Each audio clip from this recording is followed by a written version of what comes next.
All right, Milos. Hey, it's time Here I am again. for another Milos'S frame of mind. So the last video, congratulations, major hit, 35,000 views. So you were right. People really wanted to learn about that, and I think you debunked a lot of false information, which is most important, right? Did you get some good feedbacks on that last video? Yes, and a lot of questions as well. Of course, you always have a little bit, the naysayers are going to say something. And Always. You're like, oh, well.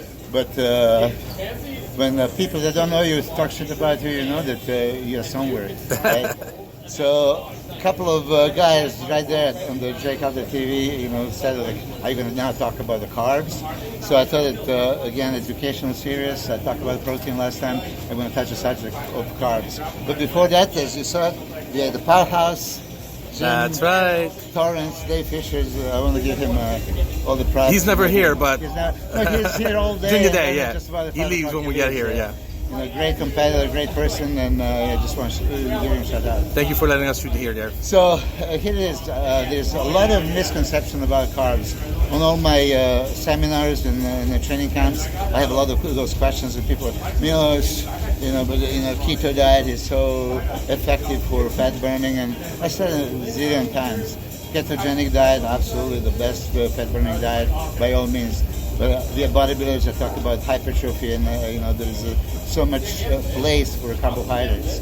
Now, also at those seminars, people jump in, but carbohydrates are not important. We don't have essential carbohydrates. We have essential amino acids, we have essential fatty acids, essential protein and fat, but not carbohydrates. Essential means that the body cannot manufacture. So carbohydrates can be manufactured. This is why they are non-essential, but they are also important. Carbohydrates obviously is the primary fuel for the brain, many other organs, but for bodybuilders, muscles must have carbohydrates. Now, first subject I'm going to touch, there is something called respiratory exchange ratio. That's a coefficient that goes from 0.7 to 1. What does it mean? 0.7 respiratory exchange ratio means that your body is using only energy from the fat. 1, only energy from the carbohydrates. So, pretty much, every day, normal life, we at about 0.8, which means that the body at all times is using both. A little bit carbohydrates, a little bit fat, and going on. Now, when you do the aerobic type of training, like 60-65% of a maximum heart rate, cardio, low impact, it's like fat only, 0.7. And when you do anaerobic type of training, like weightlifting, would be 1. That's ideally, but many times happens in between. So as you remember, a couple of episodes ago, I was describing what is my perfect diet. In the morning, I'm going to wake up and do cardio, burn some body fat, that's fat burning phase. And then I'm going to maintain the maintenance phase up until the training, and then I'm going to create the anabolic phase. So yes, even first time I mentioned you don't need really carbs, throughout the day. You can get away with fats if you want to stay lean and reduce your body fat storage. But when you're going to start training, you have to incorporate the carbs. Now people are going to say, but Milos, carbs too early. Carbs before workout is going to give you this carbohydrate in the bloodstream. It's going to be used during every muscle contraction. So at that time, I would suggest, obviously, complex carbohydrates, starchy complex carbs that don't have that insulin spike like sugars. At that time, a couple of hours before a workout, you can go with the starch. But during a training, and immediately after, your best friend is actually simple carbohydrates. As I was touching the subject of digestion, absorption of protein, I'm going to just touch the subject of carbohydrates. As soon as you take any kind of carbohydrate, already in the mouth, there's alpha amylase, salivary alpha amylase is going to be breaking up the polysaccharides, the starches. And then this is going to go through esophagus, and the stomach is a little bit different than the protein. Now, because of highly acidic environment, it's going to stop, inactivate this alpha amylase until it goes to the small intestines, duodenum, and that's when pancreatic alpha amylase is going to come into play. So similar like protein, you have polypeptides, now you have a polysaccharides. It's going to be broken down to the oligopeptides. It's going to be broken down now to oligosaccharides. And oligosaccharides are anywhere between 3 and 10. Then we have a lot of disaccharides. Sucrose, table sugar, is the molecule of glucose and the fructose, right? So sucrase enzyme is going to break it and you're going to get monosaccharides. And then you have a lactose, which is glucose galactose, maltose to glucose molecules. But bottom line, from proteins you're going to get amino acids in the bloodstream. From any kind of carbohydrates you're going to get the glucose. Let me just monosaccharides are not just glucose, it can be fructose and galactose. Okay, but as it goes to the liver, it's going to be converted into the glucose. So you're going to always end up with the molecule of glucose. That's what is the blood sugar all about. So now if you're maintaining your blood sugar levels, it's 70 to 90 milligrams per deciliter, right? That's the normal glycemia. As soon as you touch some carbs, blood sugar level is going to increase. As soon as blood sugar level is increasing, what's going to happen? Beta cells of pancreas is going to release insulin, storage hormone, and regulator. Basically hyperglycemia is toxic, and if you have a prolonged hyperglycemia, you're going to have a nerve damage. You're going to have a retinopathy, neuropathy, and many other things. So your body's defensive mechanism immediately works as bring the glycemia down, and that's what insulin is for. Now, one of the reasons of type 2 diabetes, most common adult onset diabetes, is frequent, prolonged elevation of glucose. So this is why a lot of people jump at me because I'm insulin man and I'm promoting insulin and promoting glucose. And so many of my clients and people in seminars say, but if you use insulin, you're going to become diabetic. Quite contrary. If you use insulin like we bodybuilders do, you're going to prevent pancreas burnout, beta cells. And many reputable doctors and physiologists agree with me. I don't want to promote now insulin use, but I want you to understand, we had such a complex carbohydrates to get slow, prolonged increase blood sugar level coming into the bloodstream. But now when you're going to be training, every muscle contraction requires glucose. So you're going to be burning up the glucose at a very fast rate. Every muscle contraction open up the cells, they are ready for uptake. So if you listen to my hyperemia advantage theory talk, all the essential amino acids, creatine, glutamine, beta-alanine, citrulline, anything that you have in the blood, it can be input right there, especially amino acids. Right? But glucose is very crucial because people don't understand how much they burn. You burn easily over 150 grams of carbohydrates or glycogen storage in an intense workout. Guarantee. Actually, a good friend of mine, one of the biggest experts I've ever met, Charles Poliquin, back in the day, he was talking about 200, for a really serious weightlifting, training session. So if you can burn that much, then imagine how much glucose you can supply in the bloodstream. It's only at the time when you train that you have such a expenditure of glucose. No other time during the day. So, guys would jump in and tell me now what kind of carbohydrates we should have during a training. High GI glycemic index. So we should take this Vitargo or high molecular weight glucose polymers. There's citric dextrin. There is Veximase. There's so many other things. And I would tell them, what is that you're trying to accomplish? You're trying to accomplish to get the monosaccharide glucose in the bloodstream. So how can anybody tell me that polysaccharide can be faster for gastric emptying and absorption than monosaccharide? I was tricked by some studies that I read back in the day, and I believe that Vitargo was so superior. That's why I advised it. But please think about it. If end product is monosaccharide glucose, can any polysaccharide thousands or millions of molecules of glucose together be broken down into the monosaccharide faster than is already broken up. So dextrose is just perfect. And now some people are going to tell me, but how about gastric emptying or osmolality? Because when I take dextrose, I get bloated. I really believe that also without me actually experiencing it myself. But then, maybe if people are talking about, then it must be true. But as I have hundreds of clients, more than 50% would tell me the opposite. If they take Vitargo, they will feel bloated, and if they take dextrose or some maltodextrines, they will be perfectly fine. So again, what are you trying to accomplish? You're trying to accomplish quick glucose. So take what you want, which is glucose is the dextrose. It's dextrose is glucose. So it's exactly the same thing. You don't need to any fancy polysaccharide that will cost 10 times more. Glycemic index. Okay, now this is part of a carbohydrate I also want to explain. Glycemic index is from 0 to 100, and it shows you how fast the carbohydrate you take is going to increase your blood sugar level. So if it's high, it's going to be like, oh, no. Hold on a second.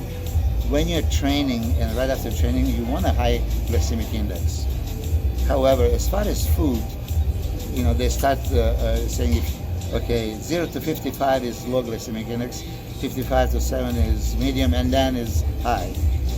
But nobody has ever had only one type of carbohydrates and nothing with it. You always mixing it with some protein, you always mixing it with some vegetables, any kind of fiber, any kind of fat is going to change glycemic index.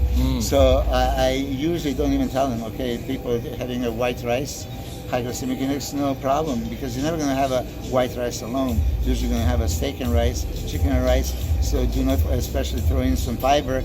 You're perfectly fine. But I should take brown rice instead. I also used to believe that, it's advantage to it, but no. Chris Aceto, he would take a bagels or something. It's basically 100 or 100 plus. I've seen some glycemic index charts that the bagels and sourdough bread, the French bread would be 103. Rice cakes. I've seen you eat French bread. Yeah.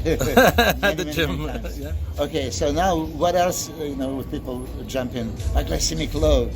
So glycemic load is no longer just quality, it's also quantity. If I have one little teaspoon of sugar, it's only 5 grams. So how much insulin is going to release? So glycemic load would be a little bit better measurement for carbohydrates, but even that doesn't mean much. I'll tell you, because for glycemic load, they go 0 to 10, low, 10 to 20, medium, and 20 and above is high. Now, in terms, how you determine? You take glycemic index of something, and usually it's taken, surprisingly, watermelon. Watermelon is a fruit full of water, right? But has a high glycemic index, 75. But how much carbohydrates is in it? 5, 6, 7 grams. So how do you determine glycemic load? You take glycemic index, multiply by 100, and divide by 100, which is very, very low. But what happens if you take 100 grams of dextrose, which I do quite often with the bodybuilders? Then glycemic load would be over 100, which people, scientists would pull their hair. So another scientific thing I don't agree with, they take 1 gram of glucose is 1 unit of glycemic load, which means if you take any times more than 30, 40, 50, 60 grams, you would go into the crazy amount of glycemic load. So I love science, I like to read it, but I don't have to read it. So every time in my training seminars and camps, and when questions came about glycemic index, glycemic load, I said, don't even worry about it. You can always have a mixture of protein with some carbohydrates or some fats. My diet from our first interview that we had is you don't need the carbs all the way until the meal before the workout. Meal before the workout, you're going to have the starchy carbs, obviously the protein. during and post, you're going to have this supplementation that I was talking about. And then now, after the training, more than likely, you're going to, if you want maximum hypertrophy, you're going to have another meal, to replenish glycogen you have lost and to supply enough blood sugar. Can that meal be such a complex carbohydrates? Yes, preferably, because I wouldn't want to spike it again. But you spike it during the training and immediately after the training. So this is, in short, as far as carbohydrates, right? Like proteins, we have monosaccharides, disaccharides, monopeptides, dipeptides, oligopeptides, polypeptides. Now they're just saccharides because they're sugars. So it's equivalent to that. Like protein, you need enzymes to break it down. Here you need the same enzymes. You need alpha amylase, basically the maltase, you need lactase.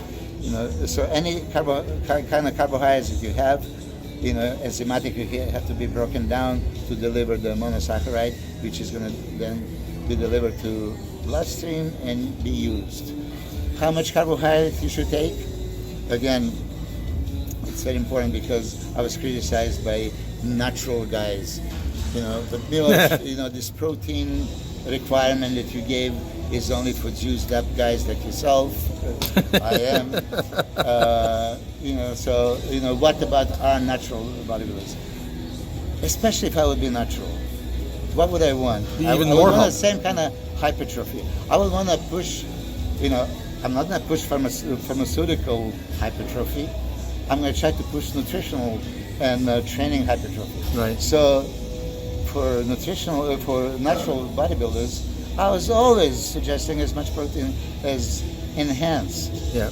How much carbohydrates? Again, according to your body type, about your body fat levels, and maximum hypertrophy, there will be no difference. The only difference that will come about would if you use injectable insulin.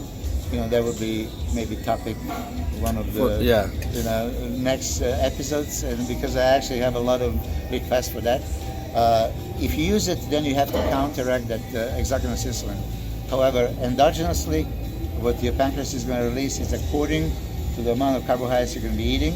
So before the workout and during a workout, I would suggest same amount of carbohydrates as much as possible. 30 to 50 grams to ladies, 50 to 110, 120 grams, intra-workout for the guys. Quick question. What do you think about those people who like to work out in the morning, not cardio, work out in the morning, empty stomach? Do you think that's a good idea? Well, if you wake up in the morning, right, you're going to be in a catabolic state, guaranteed, right? I have many of these clients like this. Milos'S, it's the only time that I can train, so I train on empty stomach. So imagine 6, 7, 8 hours of sleeping if you're lucky, right? Yeah. Your glycogen storage was depleting. Your body needs energy, for life. So you're gonna, pretty much come with no nutrients. An empty tank. In the bloodstream. You're gonna now deliver. Bloodstream is empty, right? So no nutrients, no glucose to be used. You're gonna have to catabolize what? Muscle for amino acids. You're not gonna catabolize fat in the morning to give you. I was talking about respiratory exchange ratio. You see, if you do the cardio, you're gonna use fats. But if you're gonna train, you're gonna use glucose. If glucose is not available, you can break down the glycogen. But with some glycogen, you're gonna more than likely break down some muscle mass as well. So you would be catabolic. So if your question is, should they first thing in the morning immediately do intra-workout supplementation, amino acids and glucose? Absolutely. Okay. Because I always say, what is training? Training is anabolic phase of the day. Yeah. This is when you want to push it in. Even though you are sleeping for 6 hours, you were depleting. See, immediate glucose. Glucose is in the bloodstream, okay? I say 3 minutes. Science tells you 10 to 15. Simple sugar doesn't need to be broken down. Alpha amylase doesn't have to work, right? It's already monosaccharide, glucose. So if you do some search on the internet, they're going to tell you, whatever carbohydrates you take is going to take about 10 minutes. However, if you have ever been in a hypoglycemia, shaking from low blood sugar, and you take glucose tablets, how long does it take you? Fast. About 3 minutes. And I've seen, I'm not really a scientist or researcher to quote the study and when, but I can tell you, I guarantee, if you have a glucose in the bloodstream, it's going to be in the mouth. It's going to go very quickly to the bloodstream, Awesome. 3 to 5 minutes. So essential amino acids that you're going to take, creatine, glutamine, everything that you're going to need is going to be available in the bloodstream, even if you wake up in the morning and go to the gym without a breakfast. Without a breakfast, no problem. At least take intra-workout supplementation, Okay. and then continue with post-workout and a meal throughout the day. Awesome. There's a lot of people who do that. Yeah, So, they do that. But okay, so maybe again I have enemies. They're going to jump at me. I'm challenging anyone to tell me, how can you not become catabolic if you have 6-8 hours of fasting? They'll say, and well, then whatever you're I ate last night is still there. it's not going to be there. That's what he's saying. It's going to last you first 15 minutes Yeah. of a warm-up and a couple of workouts.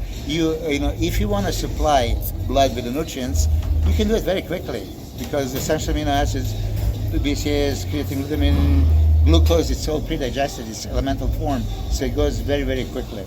And even if you don't have a breakfast, that's okay. I had for example, Gustavo Badal back in the day, I remember he liked to train early in the morning. But I told him, how important it is to have some nutrients. So we tried without it, and as soon as we switched it with it, there was a huge difference. There you go. So, I don't have my personal experience with it ever, because as soon as I wake up, I have to eat, and that way. Me too, So there's no way that I could actually train without it. Yeah. Thank you, Milos. Awesome.